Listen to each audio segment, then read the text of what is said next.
फिर भी हमसे पूछ रहा है कि अर्धरात्रि को तुम यहाँ पर क्या कर रही हो? गोपियां बोले क्यों? ये क्यों पूछा तुमने?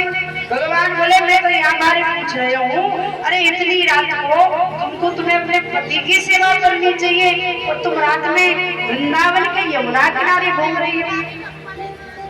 तुम्हें पता ना है पतिव्रत धर्म में कितनी शक्ति हो। अरे मैया अनसुईया ने पतिव्रता धर्म पे ही 3 देवताओं को लाला बना दियो और तुम्हें तो अपने पति की सेवा करनी चाहिए।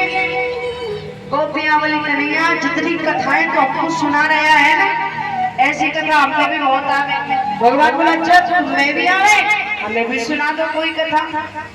गोपियों ने कहा एक पतिव्रता नारी, इतनी पतिव्रता नारी सुबह उठती अपने पति के चरण स्पर्श करती, चरण स्पर्श करने के बाद अपने पति को भोजन खिलाना नहलाना धुलाना जो सेवा करती थी खूब करती, बिना पति के भोजन में ग्रहण नहीं करती थी।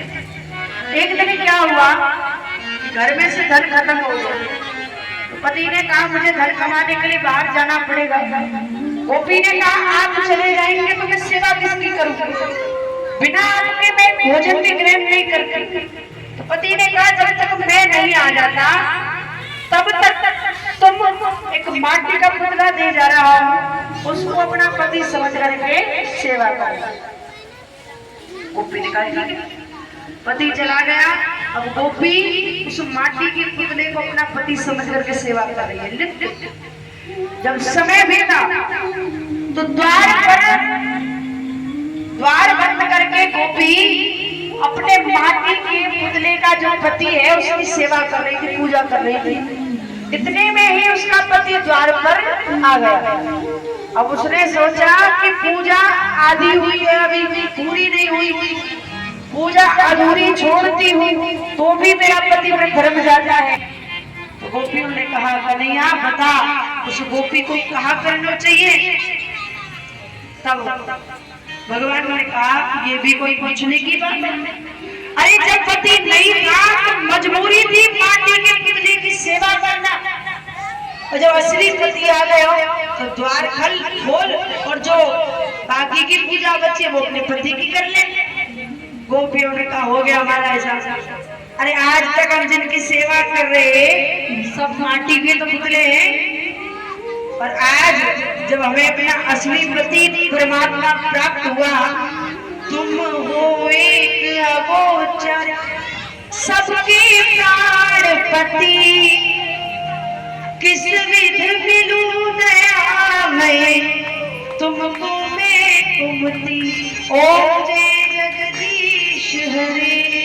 कहते नहीं कहते, गोपियां कहते हैं हमें अपना असली पति मिल गया तो माटी के पति के पास क्यों जाए। भगवान बोले मैं तो परीक्षा ले रहा था तुम्हारी, क्योंकि अगर घड़ा कच्चा रह जाता है तो पानी भरने के योग्य नहीं रहता, इसलिए मैंने तुम्हारी परीक्षा ली। तो भगवान ने गोपियों के साथ रास रचना प्रारंभ किया, लेकिन रास रचाते रचाते गोपियों को अभिमान आ गया, हम इतने सुंदर हैं कि भगवान हमारे साथ रास रचा रहे, और राधा रानी को मान आ गया। राधा रानी कहती है जैसे गोपियां है वैसे मैं, मुझ में और इनमें अंतर ही क्या है।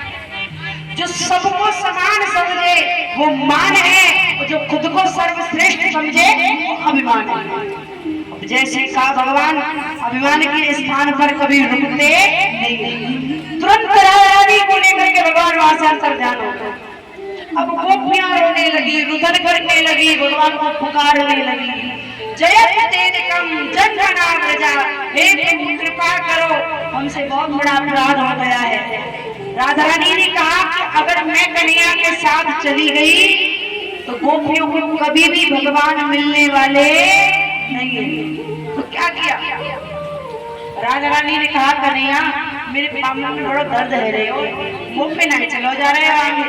भगवान बोले अच्छा थक रही है, बोले हाँ तो ऐसा करो तुम मेरी पीठ पे बैठ जाओ। अब जैसे ही राधा रानी पीठ पे बैठने को तैयार हुई तुरंत भगवान वहां से भी अंदर ध्यान हो गए।